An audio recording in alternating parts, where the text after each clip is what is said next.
Goiás está despontando como a nova fronteira do vinho fino brasileiro. Já são mais de 50 produtores em todo o estado. Alguns projetos no início e outros já bem maduros com vinhos premiados nacionalmente.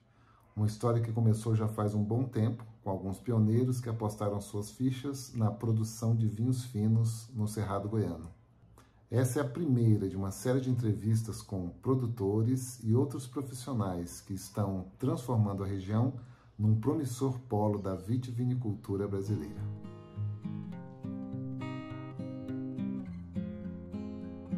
Quase deu. Quase deu. Aí depois na volta, eu falei, deixa pra volta. Na volta você tava na tua mãe. O Ricardo eu conheci na Feira da Uva de Planaltina, cidade do Distrito Federal. Ele e sua equipe de agrônomos e enólogos prestam consultoria a vários produtores no estado de Goiás. Bom, o vinho na minha vida foi, no começo eu não sabia nem o que era vinho.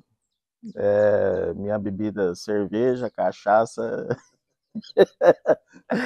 e vinho de garrafão, tinha que ser vinho doce, né? E se não fosse um vinho doce eu não queria. Aí foi quando eu peguei ali 2014. 2014 eu entrei fui fazer um trabalho na vinícola Marquês de Vré, lá em Ituverava, que lá tinha poucas plantas de Sangiovese e Moscato de Galo. Aí tinha a uva Niágara, que eu ainda mexia muito mais na uva de mesa. Aí foi lá que a gente acabou fazendo uma poda um pouco maior, né, um pouco com mais gema, e ele teve uma produção maior. No ano seguinte fez o vinho, daí ali que eu comecei a tomar vinho fino, porque eu não tomava vinho fino, eu só tomava vinho suave, cerveja e cachaça. Foi a conversão. Aí foi a conversão. Aí eu achava metido, sério mesmo, metido demais. Sempre falei, a pessoa que, nossa, fica balançando essa taça, cheirando o quê? E tomando essa coisa azeda, ruim. Aí eu comecei a trabalhar também com a vinícola Ferracini, que é lá de Penápolis, interior de São Paulo. E o Ferracini trabalha com a marca e os vinhos vinham do sul, vinha e vem, né? Aí eu comecei a tanar, comecei a tomar outras variedades, Cabernet, e aí eu ganhava, né? Porque eu não tinha coragem de pagar, tipo, R$80 numa garrafa de jeito nenhum. Quantas caixas de cerveja? É isso mesmo. Aí, tipo assim, você pega uma garrafa de vinho, aí você compra quanto de cerveja, né? Aí eu comecei a tomar o vinho, aí eu fui vendo as diferenças. Às vezes de uma garrafa para outra, eu fui sentindo a diferença. Hoje eu já consigo ver alguma coisa, algumas diferenças. Não vejo tudo, tá? Algumas diferenças no vinho. Inclusive, uma das maiores, já vou te contar, quando eu pego um vinho que tem aquele cheiro do paninho do leite lá, que minha mãe coava o leite de manhã cedo, para mim é o vinho. Aquele cheirinho parece que... E o outro é o tanino. O tanino, quando ele segura um pouco mais, eu gosto mais. Vinho mais encorpado. Bom, eu sou o Ricardo Cardoso Pereira, né? Nascido em São Paulo, 1979, viu? Tô velhinho já. Eu nunca imaginava na minha vida que eu ia trabalhar com uvas. Primeira uva que eu chupei foi do chão. Eu devia ter mais ou menos uns 9 anos de idade, porque minha família é sempre humilde, não tinha... Hoje a gente sabe que a uva é uma fruta cara, né? E a gente nunca tinha condição de comprar. A primeira baguinha que eu peguei de uva Niágara, hoje eu sei que é Niágara, chupei ela, mas aquilo ali se parou. Em 94, eu estava na 8ª série, e aí foi um pessoal do Colégio Agrícola de Jales convidar alunos para completar as turmas da escola, sabe? E nisso teve um vestibulinho e tudo, mas ia selecionar 80 pessoas. Desses 80, eu estava selecionado no meio. Aí em 94 comecei o curso, em 96 eu tive aí o privilégio de ser um dos escolhidos para fazer o estágio da Embrapa, né, que já foi uma estação experimental que montou na Embrapa lá em Jales, e eu fui um desses 3 selecionados. Aí a partir daí, também o pesquisador da Embrapa simpatizou com o meu jeito e já me convidou para trabalhar com ele antes de eu me formar, sabe? Isso em 96. Esse pesquisador já era da área de viticultura? É da área de viticultura de uva de mesa. Ele chama João Dimas Garcia Maia. Aí, quando eu saí em 97, né, em 96, 97 eu comecei a trabalhar com ele, e aí foi a hora que eu entrei no mundo da uva. Mas comecei assim, trabalhando com uva de mesa, trabalhando braçal mesmo. Eu tinha uma parceria com ele, eu ganhava porcentagem na produção que a gente colhia lá. Aí trabalhei 7 anos, né? Durante esses 7 anos que eu trabalhei foi quando eu adquiri bastante experiência com doença, com nutrição, com condução. Eu tinha um contato direto com a planta durante o dia, durante a noite, dormir e acordar com ela, né? Aí, a partir desse momento, né, que a gente entrou ali na parceria, eu tinha o contato direto e eu dependia disso, porque a gente tinha que colher bem, vender bem, que era para mim ter uma quantidade boa de reserva depois no final da produção.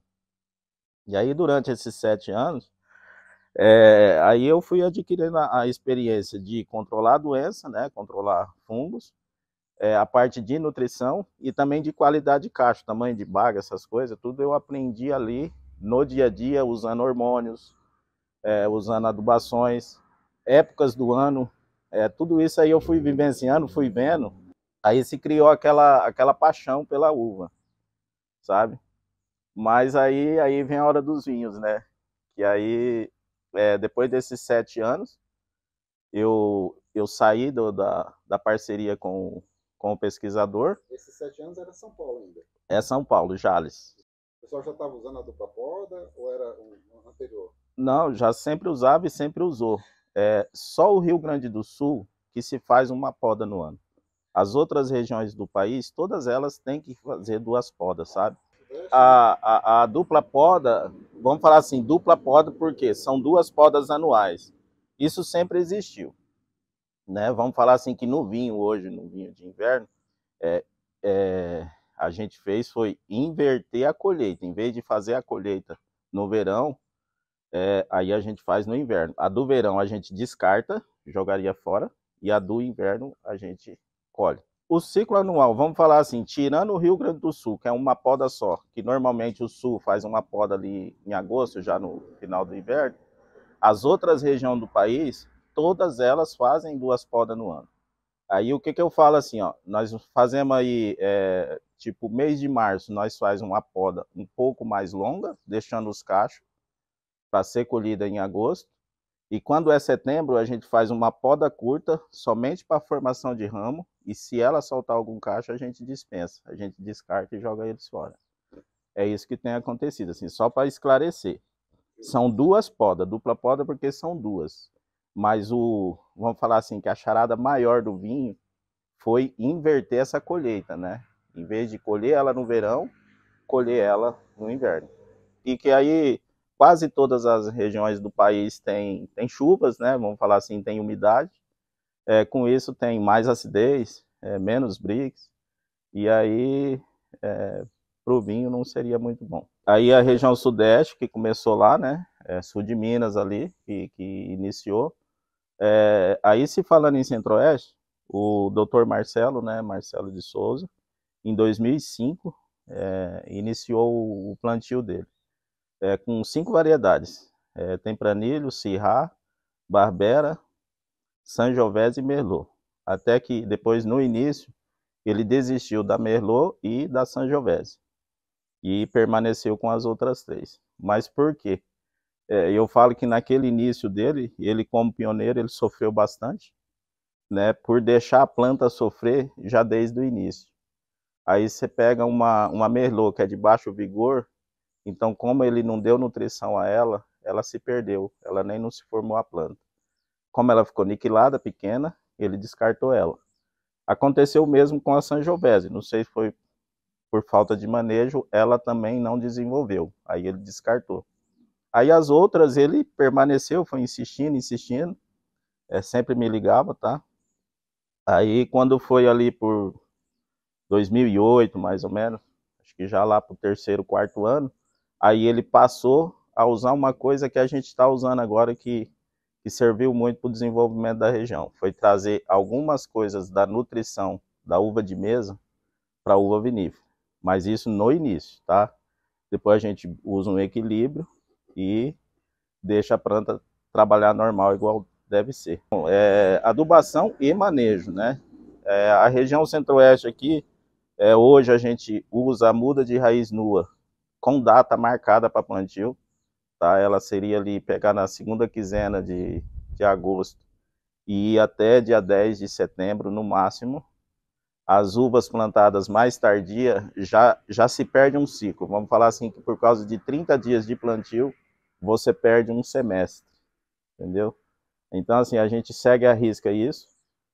O preparo de solo hoje, a gente dá aquela nutrição como se fosse plantar uma uva de mesa, sabe? Faz uma correção muito bem feita, usa bastante nitrogênio, tá? A gente usa mesmo, no início usa bem, só que com isso a gente ganha.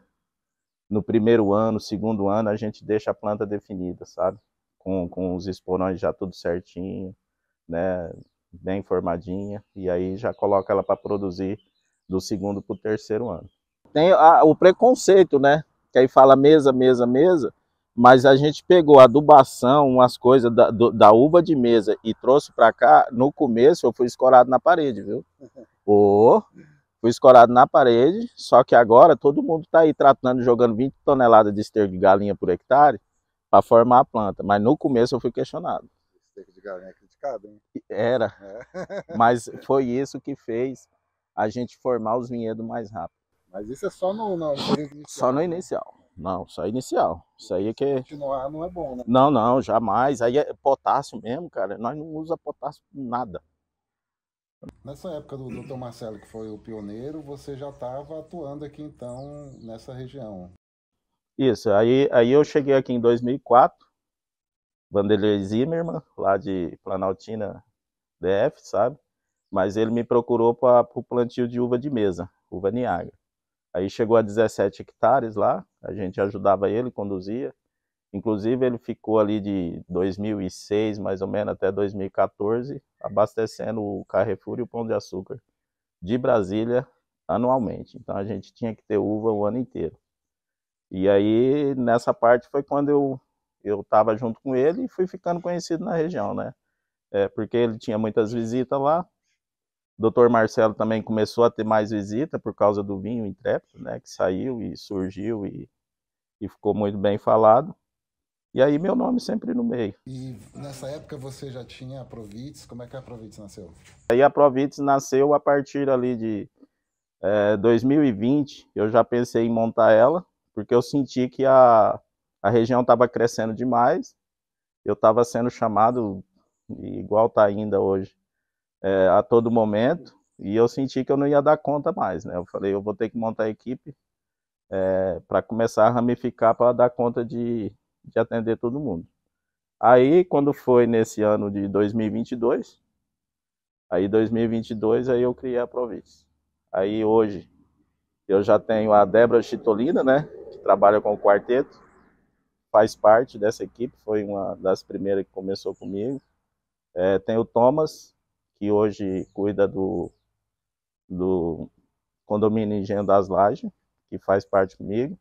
E tem o Humberto, que continua comigo fazendo campo, mas que está se interagindo muito ali com a Vinícola Assunção, e a gente vê que ele vai continuar comigo, mas a gente sente que vai ficando, né? E aí eu vou ir treinando, a minha ideia é ir treinando mais pessoas. São todos agrônomos, o Thomas é enólogo, né? E os outros são agrônomos que ajudam a gente no campo aí, na produção.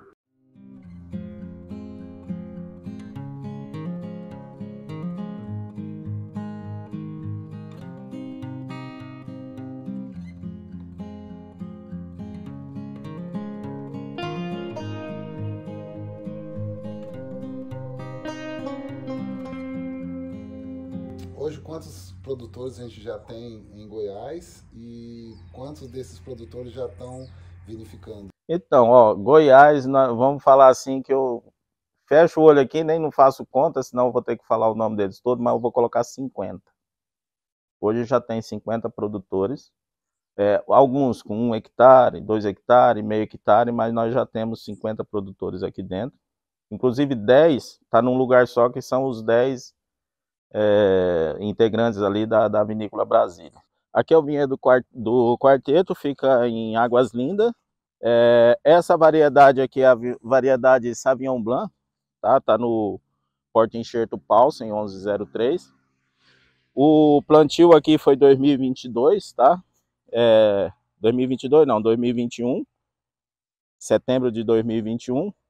E agora, 2023, nós já estamos aqui, ó. O que eu queria mostrar para vocês? As plantas todas bem formadas.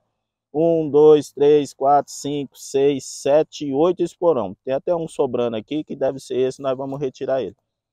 Estamos trabalhando com média de mais ou menos 7 a 8 esporão. E espaçamento aqui, ó.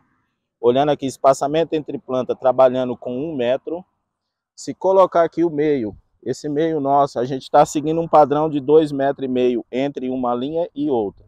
Às vezes altera um pouquinho para 2,60, 2,70 por causa da mecanização. Essa planta aqui, na próxima semana, dia 27 de fevereiro, nós vamos estar realizando a poda aqui, tá? E certamente, por ser Sauvignon Blanc, ela ser um pouco mais precoce, final do mês de julho a gente já vai estar com colheita aqui. Mas esse daqui foi um padrão que a gente conseguiu para a região, que foi a nutrição. No início, a gente dá comida, que é para a gente formar a estrutura da planta. Aí depois, sim, a gente busca o equilíbrio. Tá? Porque antes, no começo, já deixava a planta sofrer, então você não conseguia formar a planta. Aí ficava aí 3, 4, 5 anos para você ter a primeira colheita. Sem contar que depois a gente que sabe do vinho, vem todo o processo de vinificação, né? Que aí também se demora. Vamos pular que o processo do vinho vai durar aí seus 6 meses, 7 meses. Depois vai para a barrica, depois da barrica vai para a garrafa, e o enólogo chega e fala, ó, fica mais uns 8 meses de garrafa aí. Então, assim, é um processo longo. E a maioria do pessoal em Goiás aqui ainda faz a colheita manual? Tudo colheita manual. Ainda não tem ninguém mecanizado, tá? Não tem ninguém. Colheita manual mesmo, a gente contrata a pessoa nos dias. A intenção também é pegar meio que na madrugadinha, colhe até as 10 horas, porque nós vamos estar nos períodos aí que é muito quente, e deixa na sombra, ou tem vezes que até estende um pouquinho mais, só que aí a gente refrigera ela um pouco antes na câmara fria para depois desengaçar. É legal e é uma diversão. E vamos falar assim, como é uma região nova, né? Nós estamos numa região nova, o pessoal se oferece para ajudar nessa prática aí. Para esse ano de 2023, nós vínhamos uma preocupação muito grande, porque os vinhedos intensificou o plantio a partir de 2017, 2018, sabe? Aí agora os vinhedos já passou para o seu segundo, terceiro, quarto ano, e aí a produção vai ser maior. Nós temos a UEG, que fica em Ipameri, que ajuda os produtores na vinificação. Esse ano a Vinícola Assunção, que fica em Perinópolis, abriu as portas também para terceirizar a vinificação, senão a UEG não daria conta. E a Vinícola Brasília também vem com a proposta aí de vinificar.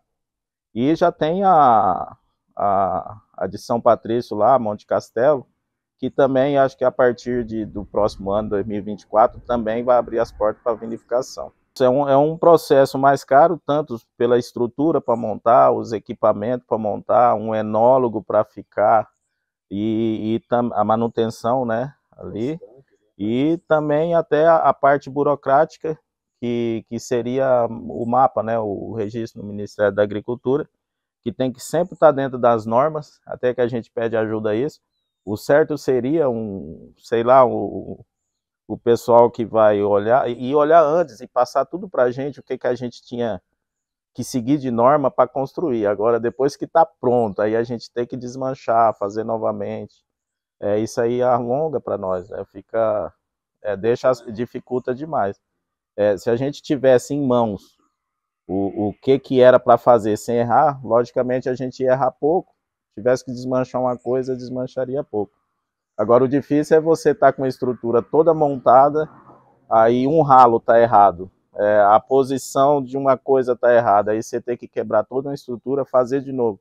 Aí depois volta de novo, aí vê um outro detalhe, aí você tem que desmanchar de novo, voltar de novo, que é para você entrar dentro das normas. Isso aí dificulta. Vamos falar então desse terroir goiano. Quais as características desse terroir? E essa terra é boa para fazer vinho? Aqui é excelente, não digo boa, é excelente. Essa região é uma região muito definida. A gente tem aí de maio a outubro seco, vamos falar assim, sem chuva. Amplitude térmica de maio até agosto é uma amplitude muito boa. Vamos falar que nós temos ali de outubro a abril com chuvas, né? Que aí a gente sabe que aí a gente tem muita umidade também. Então, assim, as estações sendo bem definidas, fica fácil a gente conduzir as plantas, né? Então, esse daí seria um dos primeiros pontos. Aí aqui a gente tem micro-regiões. Vamos falar que nós estamos com o Planalto Central ali, Brasília, que é uma região alta e plana. Nós estamos com a região de Cocalzinho, Águas Lindas, Corumbá, que é uma região alta e de morro. Nós estamos com a região de Jaraguá, Goianésia, que é uma região já um pouco mais baixa, mas também uma região muito boa, de uma amplitude muito boa. E tem também lá Paraúna, não vamos esquecer que lá tem a vinícola Serra das Galés, que também é uma outra região, é um outro microclima, mas que está tudo dentro do Centro-Oeste. E todos os lugares, a gente frequenta todos, pouca diferença de uma para outra, e questão de solo, né? Questão de estrutura de solo, um lugar com mais cascalho, mais argila, mais areia, e outros lugares com menos. Mas a região por si inteira, tudo cabendo dentro dessas primeiras características que eu falei, que é as estações muito bem definidas. Já dá para traçar assim uma personalidade do vinho desse terroir aqui? Que tipo de vinho está saindo daqui? Não é nem personalidade, algumas críticas ou não, a gente está com os vinhos muito alcoólicos, porque aqui, como a gente consegue brix alto, né, não vamos falar assim, aí vai subindo o brix sem diminuir muito a acidez, a gente tem deixado muito amadurecer. Inclusive, tem especialistas de outras regiões já cuidando com a gente da nossa parte, até porque nem todos querem um vinho muito alcoólico. Então, assim, vai caber a gente interagir com o produtor, com quem está fazendo o vinho, para no ponto de colheita a gente começar já a amenizar um pouco essa parte. Mas é característico ser alcoólico, porque aqui a gente consegue, por essa amplitude térmica, por estar um pouco frio, subir bastante o brix, sem perder muita acidez. E nisso, para a gente deixar ela bem madura, a gente acaba tendo vinhos aí de 14, 14,5, 15 graus alcoólicos. Só que os enólogos já entram trabalhando agora. Hoje, vou falar em nomes. A gente tem o Marcos Ian aqui, que foi o primeiro que chegou, o Intrépido tem a mão dele, é ele que nos ajuda demais. Aí agora chegou o Christian, né, que está aí ajudando nós bastante. Tem o Eduardo Alburgueri, que vem chegando. O pessoal está buscando outros enólogos de fora. E agora sim, tem material. Vamos falar que tem bastante lavoura, vai ter bastante uva, tem material para os enólogos trabalhar. E essa região aqui, cara, eu vejo que num período curto aí, de mais 5 anos, vai ficar muito falado dentro do país. Isso, vamos falar assim que a uva não é uma cultura fácil, mas no meu caso, é uma paixão. Aí, a partir da hora que você começa a se envolver com ela, eu falo vicia, sabe? A uva vicia, o vinho vicia, aí você começa a se envolver, você não consegue fazer outra coisa a mais. Mas não é uma cultura fácil, vamos falar assim. Não todo ano tem uma diferença de um ano para outro, ou é doença, ou alguns problemas tem, ou é mais chuva, menos chuva, ou é frio. O ano passado nós tivemos até uma pequena geada aqui na região, que é coisa que não acontecia. Então, todo ano a gente tem que ficar preparado para alguma coisa, que é isso que é o gostoso, sabe? Porque se é a mesma coisa, aí ninguém... Aí ficava... você tem que ficar preparado ali, porque alguma coisa vai ter. Você tem que estar pronto para arrumar a solução. Mas o que atrai esses 50 produtores de Goiás para a uva e para o vinho? É só a paixão ou tem uma perspectiva de um negócio que a longo prazo pode trazer frutos? Não, tem a perspectiva do enoturismo. A gente vê que a região está sendo uma região bem diferenciada na qualidade de vinhos, né? não está sendo só a paixão, não, está se envolvendo sim, a atividade está empregando muita gente, sabe? Entrando no enoturismo aí, vai vir a gastronomia, a gente tem o pessoal de campo, né? O pessoal ali do dia a dia, a gente tem os hotéis, tem, assim, uma corrente, assim, mas vai abrir muito mercado, muita oferta de empregos. E hoje no terroir goiano, que variedades estão se dando bem? Então, aí agora que tá, todas que estão vindo para a gente está conseguindo produzir. Mas eu ainda vejo que futuramente a gente vai ter uma variedade que tem a identidade do Centro-Oeste, né? Não vamos falar em Syrah não, porque Syrah não está sendo só o Centro-Oeste, ela está no país inteiro se dando bem. Mas eu hoje colocaria o Barbera, tá indo legal. Eu colocaria o Malbec, que está indo legal. E Grenache, saiu aí legal. E essas tintas. E pode surgir até mais alguma outra aí, tá? Mas de 2018 para cá foi que intensificou mais os plantios. Então não tem ainda essa identidade de falar assim, ó, essa X variedade é ali do Centro-Oeste. Mas eu falo que ela vai surgir durante esses 6, 8 anos aí, ela vai se destacar. Alguma delas vai se destacar sem ser o Syrah, porque o Syrah já chegou e ficou em qualquer lugar, né? Ela chegou e mostrou a que veio. Hoje entre o Barbera, o Malbec, Grenache, eles ali se despontou bem. A Tempranillo a gente já sabe, tá aí, mas eu cheguei a ficar quieto, né? Marcelão, o pessoal tá cultivando Marcelão. Então, assim, nós não ainda temos uma variedade, falar assim, ó, essa daqui é a identidade do Centro-Oeste. Não temos ainda. Está cedo ainda também. Tá cedo. Aí, os produtores estão plantando, ó, eu gosto dessa, essa é dessa região, eu quero seguir uma linha italiana, eu quero seguir uma linha francesa, aí a gente vai estar colocando e está produzindo. Mas logo terá uma variedade que tem a identidade daqui, com certeza. E hoje, assim, a maioria desses produtores aqui da região são pequenos produtores. Isso, aí vamos falar que começou com 1 hectare, 2 hectares, meio devagar. Hoje, os projetos que a gente está montando já está sendo 4, 5, por quê? Já de início. O pioneirismo, os erros do pioneirismo diminuiu. Aí o pessoal já viu como que faz, então já estão se encorajando a plantar um pouco mais. E até porque, para quem pensa em montar uma vinícola, também ele não vai montar uma vinícola com 1 hectare, né? Ou ele vai vinificar para alguém, ou ele teria que plantar um pouco mais. E aí, junto a esses produtores, você, com a Provites, a sua equipe, qual é o trabalho que vocês fazem com esse pessoal? Isso, aí a Provites entrou ajudando o pessoal no campo, tá? Fazer o plantio e fazer produzir. Aí a gente tem a Enovites, uma parceria Provites com Enovites, aí que entra a parte da enologia, né? Que aí eles vêm, montam um projeto de vinícola e fala sobre as vinificações aí. E até mesmo escolha de variedades a gente discute também para cada produtor na hora que vai iniciar. A região aqui a gente já tem mais ou menos um mapeamento, mas a gente tem todo esse cuidado de tirar uma amostra de solo. O clima aqui é igual eu te falei, nós estamos com essas 4 micro-regiões, então assim a gente já tem uma noção boa. E a gente faz isso a campo mesmo, andando de um lado para o outro, saindo de madrugada, viu? A gente sai de madrugada, tem horas só para observar a temperatura durante o ano, sai debaixo de chuva. A gente anda à noite, tem hora, alguns lugares, só para ver queda de temperatura ou aumento de temperatura. Dorme em um lugar, sai dele e vai para o outro ao mesmo tempo. Você vê que deslocamento tem hora de 100 quilômetros. Vai mudar e muda muito. Então, tudo isso aí a gente está no tato, vamos falar assim. Isso aí a gente tem conseguido. Aí é que vem.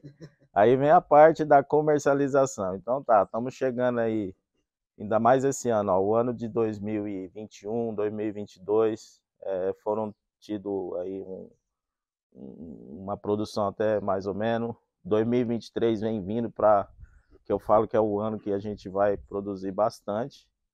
E aí começa 24, 25, 26 com colheitas, e aí sim vai chegar os vinhos. Que agora os vinhos estão jovens, né? São vinhos jovens de plantas jovens, só que agora vamos aumentando. Aí as plantas já vai se estabilizando e também os vinhos já vão ficando mais prontos na garrafa. Aí vai entrar a parte comercial, que é uma parte que eu não consigo nem falar. Mas a gente está vendo aí pessoas capazes, né, que possam ajudar a região, inclusive você, né, que se junte a nós e vai ter vinho demais aí, vai ter vinho bastante. E vinhos bons.